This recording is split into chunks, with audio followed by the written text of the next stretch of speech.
so much. Thanks for having me, Anthony. I love the name of your podcast, Joyful Mate. So good. Yes. So good to be here.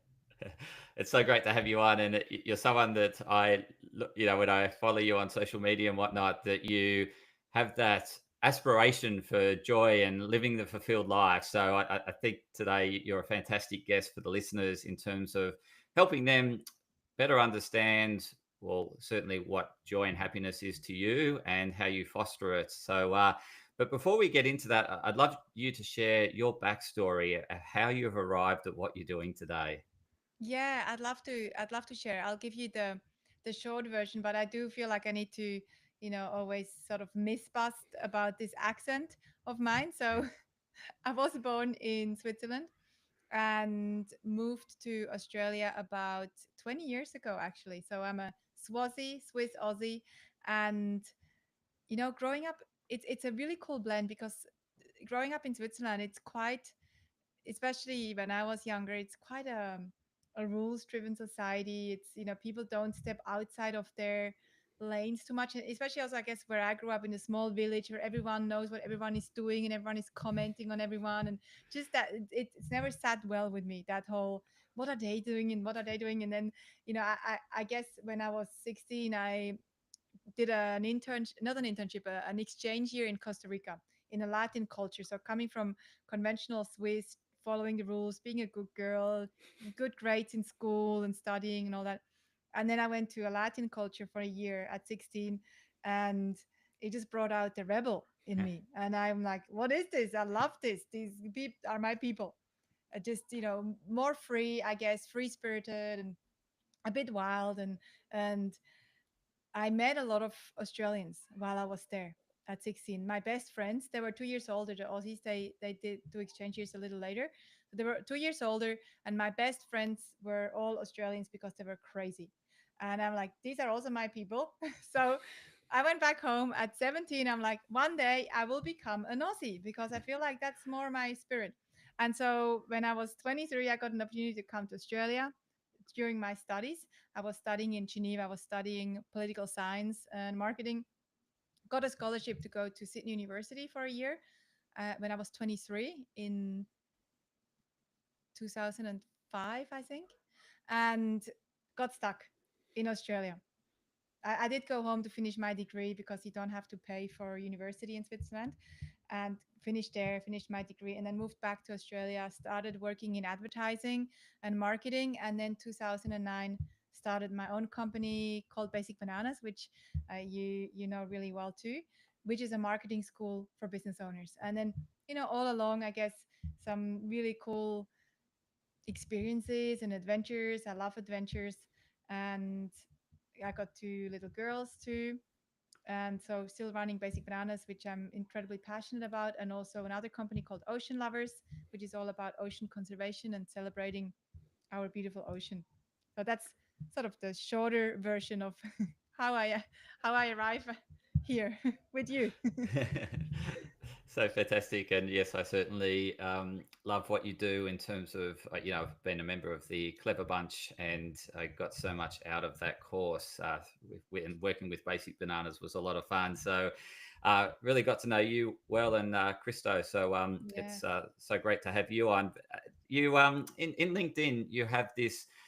Your first thing is adventurer, and you mentioned that you once you escaped Switzerland, it got to a more free spirited place. You really started to find yourself and thrive. So, is the adventurer in you? Is it like are you? Would you say you're a real curious person, or what's the adventurer? Where does that come from? Yeah, it's a good question, and it's actually something I wanted to. I thought about this podcast today, and I wanted to make sure that I can provide a lot of value. And I thought about this, and it's something I wanted to share today too. Is thinking about joy, happiness. How does it? How do you feel joy and happiness? And I actually have a slightly different take on happiness, which you may not like, but I will share it after if you ask me a question around it.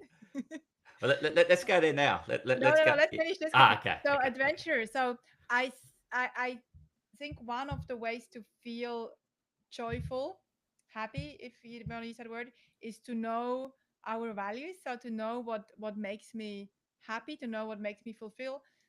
So asking myself, when do I feel the happiest? When do I feel extremely, zen, calm, peaceful, joyful? And that's then becomes part of understanding what my value system is. And everyone has a different one. For me, ever since I was little, it's always been, yes, curiosity. I'm very curious about things. I question things. I question the norm also. And then feeling this sense of freedom. For me, freedom is one of my highest values. And then asking, okay, when do I feel free? It's usually when I go on adventures, when I travel, when I'm, you know, on a motorbike somewhere, or surfing in a new country, or talking to strangers and hearing their story. That's when I feel free. And so that's when I feel the happiest, is when I'm feeling aligned with my personal belief system, with my value system. And I have five values that I'm very clear on, that have shaped who I am. And I do think that I'm born with that. That I think that everyone is born with this almost blueprint that we need to almost uncover, with the machete through the bushes. Like, where is it?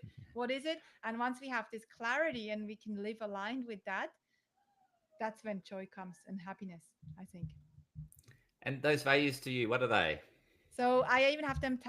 I made up symbols for each of them, and then I have them tattooed on my hand too. Ah, I wouldn't recommend that, but if I look here, I can see. So freedom is one of the top ones.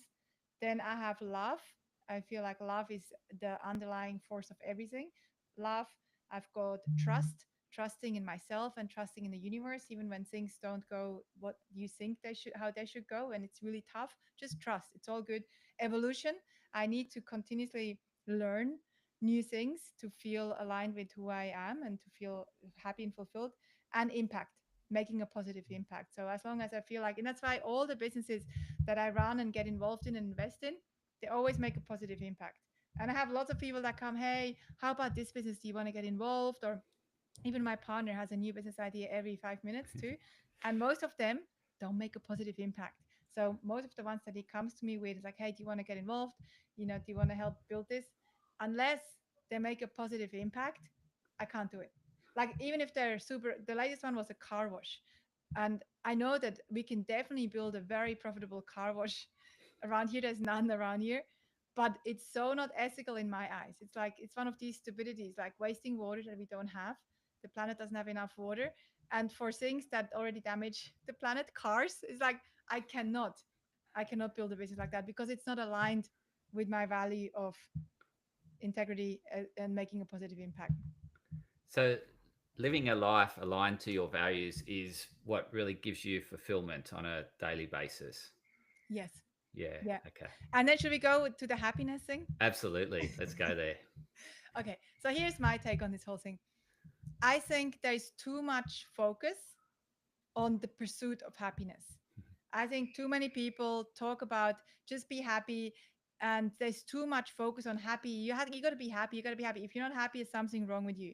And even with kids, I see it. And I have two young kids, and I see it all the time with kids. Kid cries, is frustrated, angry, and the thing that we do straight away is distraction theory. And we're like, hey, it's all good. Don't be angry that you can't have this chocolate. Don't be angry. It's, just be happy. Here's another thing that we can do. How about you watch a show or something to be happy? And I feel like it's so much, our society is so obsessed with happiness that we don't allow these other emotions to be felt. So I believe that it's 100% so cool to feel sad or angry or frustrated, and it's cool to feel it. Just feel it for as long as you need to. And instead of constantly chasing happiness, what I actually believe in, and this is why I love the name of your show, is I believe in joy. And I think that you can have joy even in the darkness. Whereas happiness is a bit harder to have in darkness. So let's say I'm going through a really tough time, something terrible happened, or I'm struggling with something. Happiness in that moment is really difficult. And then something is wrong with me because I can't feel happy. I'm depressed or I feel anxious. I must be broken. No, I'm not broken. I'm going through a tough time, but I can appreciate joyful moments. And I think that for me personally is something that I'm striving for on a daily basis, is to find joy in the small moments. Last year, I lost a little bit of joy. I think I got just a bit tired because I had young kids working really hard and maybe not enough sleep. And I felt like I lost a bit of joy. And I would just do my thing and it's okay, just go and work and do the normal thing. And then I realized, you know what? Actually, I have it here still. I need to remember joy. And so I just put this on my desk, joy, because this I can do for 1 minute at a time for 30 seconds. So when it's even hard, I can appreciate, hey, I can find joy in the tough bit. And I think it's a habit to practice joy. And the last thing I'll say here is that with happiness, so we're so focused on the outcome, happiness, happiness, happiness. I believe in, yeah, okay, let's have some goals anywhere in life, let's say whatever, business, relationships, health, anything, and then let go of that goal and don't worry about the journey to get there, because the journey can go left, right, around the bend, up and down. And because we're so focused on this journey to get to this goal of happiness, we get really sad.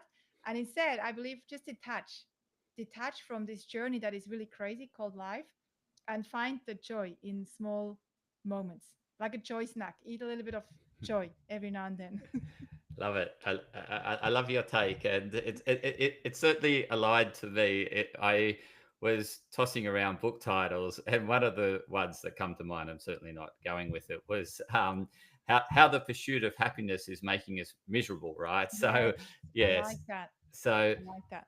um, I totally concur with what you're sharing, and as you said, happiness is a state. It's just a moment in time, and it's a state's not a continuum, right? It's not something that remains there. It's just Yeah, happens that we have this all these neurotransmitters that are in the right ratios, the happiness ratio, that they disappear, they dissolve, and they get broken down, and yeah, and I think the other one you shared was happiness is entangled with sadness.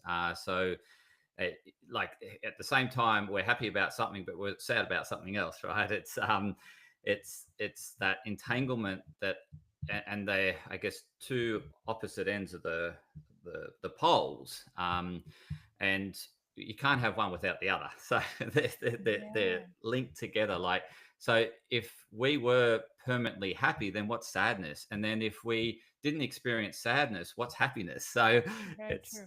yeah, it's Yeah, very true. And I think it's great to normalize, sadness too, and frustration, rather absolutely, than making it a thing that we should always avoid. yeah. Because you and I, we both know, and you know more about brain function than I do, way more, but we both know that the way to get through sadness is the way through, not to avoid it by. Yes. And it's the same with happiness, and a lot of books that talk about happiness, it's a lot about these dopamine hits that Mm, we seek. For some people that might be shopping. For me, to be honest, if I look for happiness, I'm going to jump on a motorbike, or I'm yeah. going for a surf, and that's also a dopamine hit. It's a little bit healthier than shopping or eating chocolate and stuff, but it's still an escape route. And I'm very conscious of that, and I still definitely do it. But at the same time, when I'm sitting on a motorbike or in the ocean for my dopamine hit to catch a wave, I can think about, hey, okay, I'm feeling sad or whatever, and I can have that thought process and acknowledge it while I'm getting a dopamine hit. It's fantastic because essentially what you do is like in moments when you're not like, and this is like sadness is really just a feedback mechanism that what we're doing isn't fulfilling, right? It's sort of I mean, there's other reasons for sadness, loss and things like that, Yeah. um, but it's a feedback mechanism to get us to do something about it, and that's what you do. You essentially take it like, I'm not feeling great, but I'm going to go and do something that's more fulfilling, such as for me, for you, it's jumping on a bike. Mm.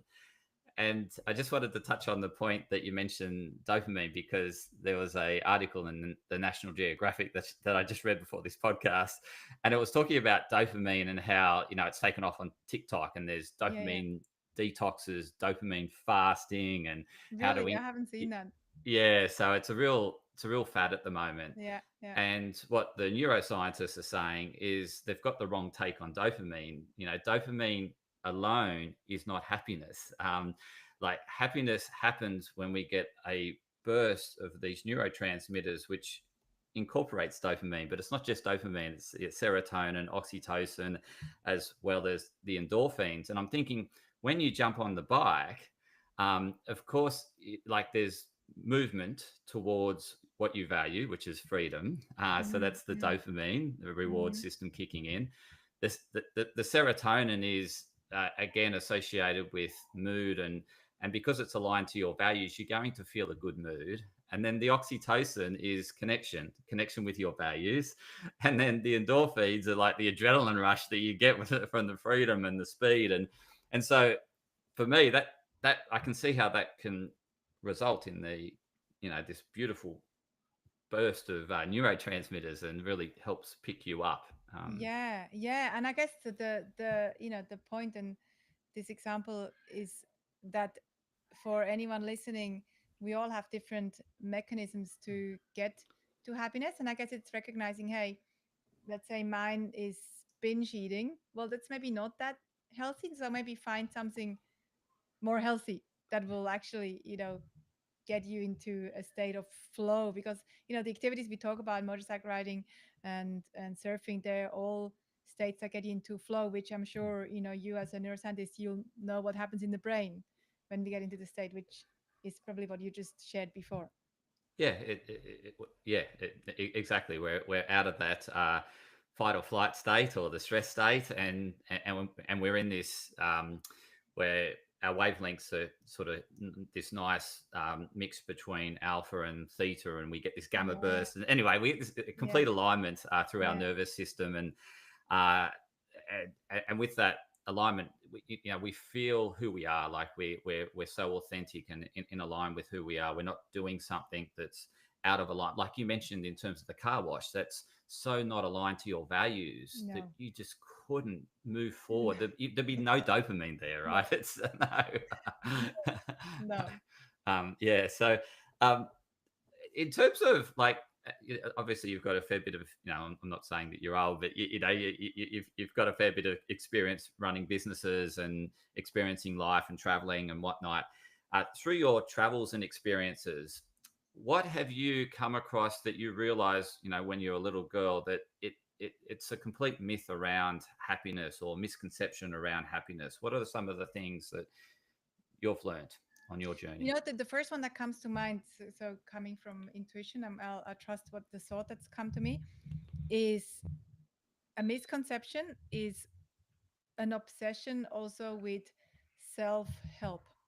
And I know, again, this is very contradictory, and I'm sure some listeners will go, F you. And that's cool.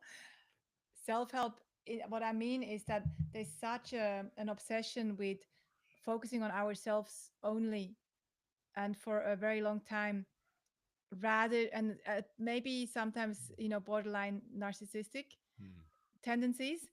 I feel like for me and what I'm observing other people, one of the best ways to get to a state of being where you feel more happy, joyful, is actually focusing on someone else, making an impact mm, for someone else. So even little things, let's say I'm on a trip somewhere, and talking to a stranger, helping somebody carry something, or listening to someone share their story, rather than just, hey, this is who I am and this is how cool I am. Don't worry, find, yeah, one of my friends and I came up with this concept which I'm building out, called moments of humanity.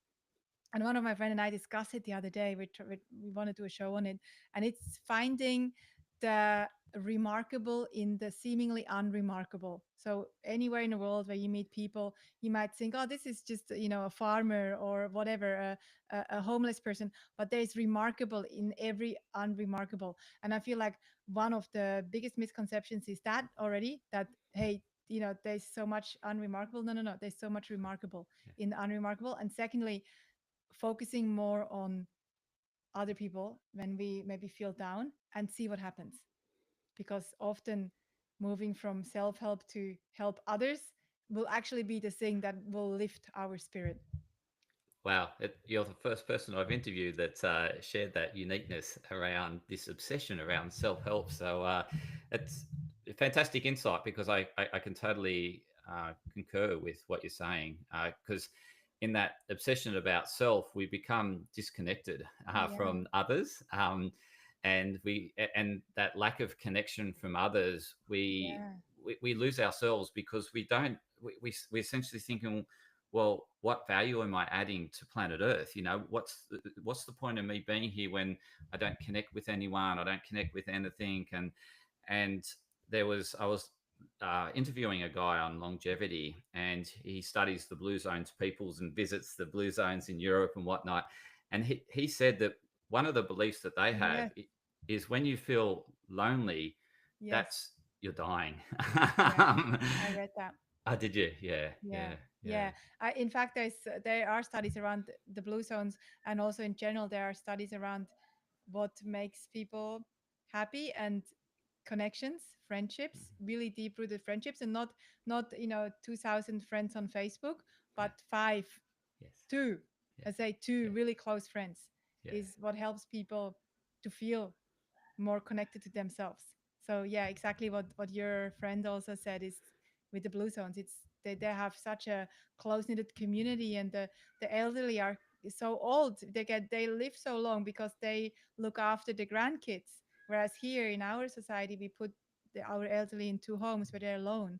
Whereas in the blue zones, Italy, Costa Rica, etc., Japan, there's so ingrained the family system that the elderly are still within the family and they still have a purpose yes, and they're still connected with their kids and their grandkids, etc. So yeah, yeah, I think that's a really good insight. yeah.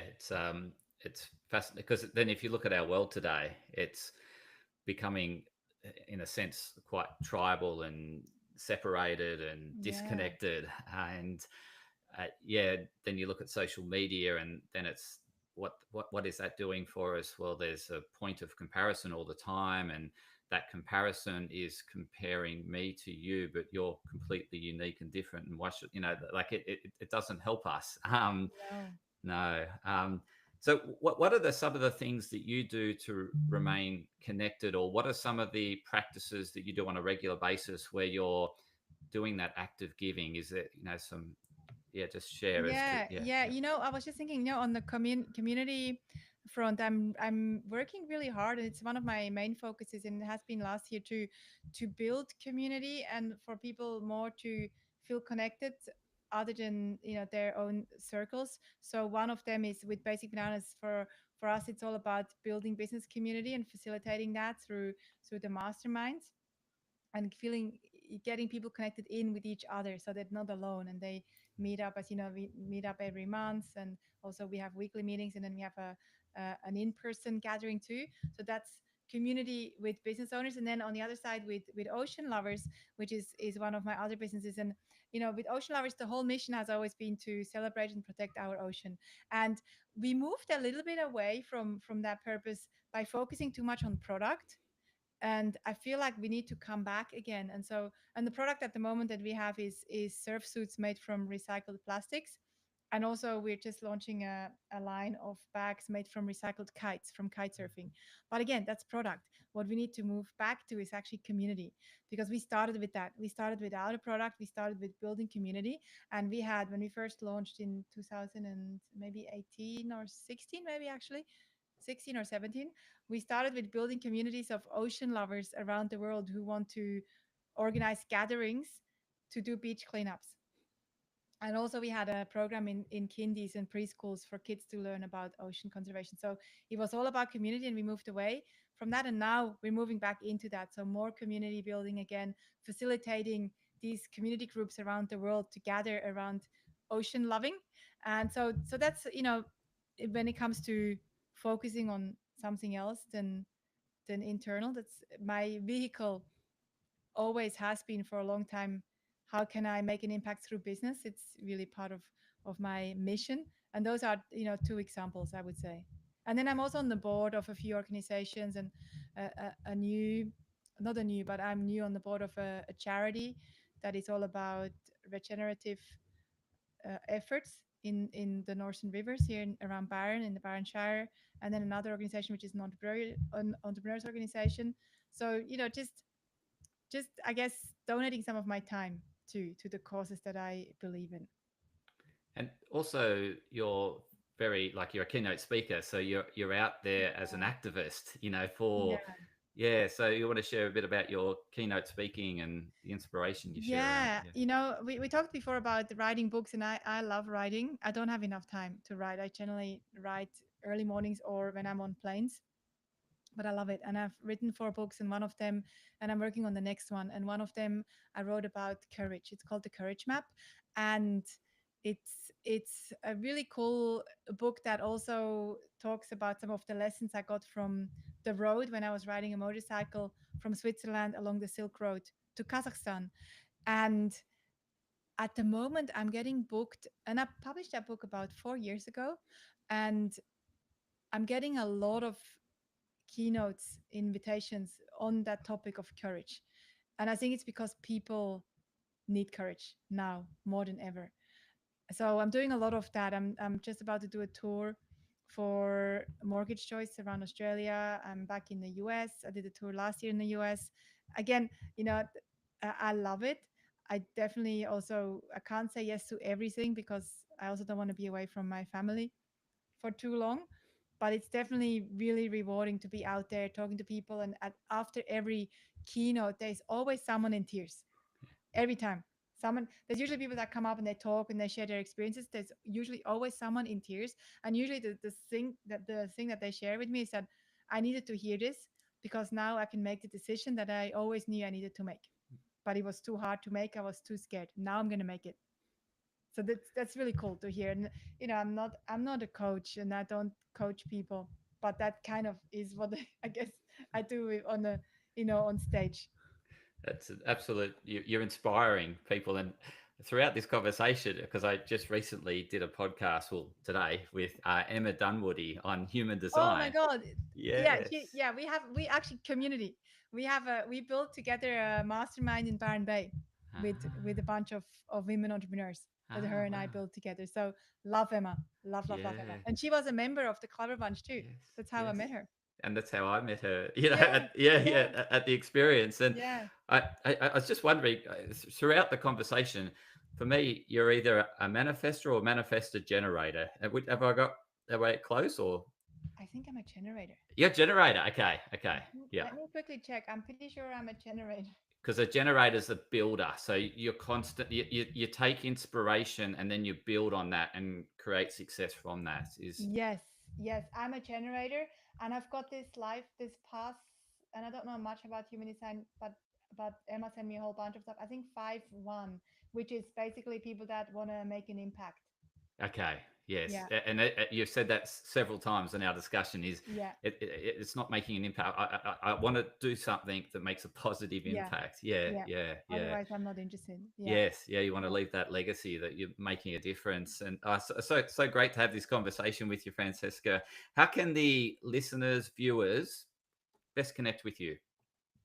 I would say probably the best place to see, and because some people might be into ocean conservation, they Mm. might want to get involved there. Some people might be business owners, they might want to get some of the information that we publish. We have a lot of free content. So if it's for business owners, I would say go to basicbananas.com. We have a podcast too, and really cool stuff on YouTube. For ocean conservation, ocean lovers.com. If you want to get in touch with me, everything is also on the one website, which is under my name, and that's franziskaiseli.com. FranziskaIseli.com. That's just under my personal name. And And then LinkedIn. Yeah, just connect on LinkedIn too. LinkedIn, yeah, yeah. And Yeah. I was thinking, how do they access the books? Are they available on your website, on your Yeah. person? Yeah. Yeah, they're on, if they go to franziskaiseli.com, they're on there. And they're also on Okay. basicbananas.com. Yeah. Okay, fantastic. And to the listeners, I'll include all those links in the show notes so you can go directly, click on the link and go and get inspired by Francisca. So thank you so much for coming on the show. Really appreciate it. Oh, thank you. Thank you for having me. And I love what you do. I think you're making such an incredible impact. So I really appreciate that. Thank you. And to the listeners, thank you for tuning in to another insightful episode of Joyful Mate. I really appreciate your support. Please share it with others that could do it with a dose of encouragement, inspiration, and some, wise words of wisdom that Francisca's shared today in terms of living a life aligned to your values, and you'll experience more joy from within. and you won't get in this delusion of happiness and the happiness trap. So please share it far and wide, and thank you for listening.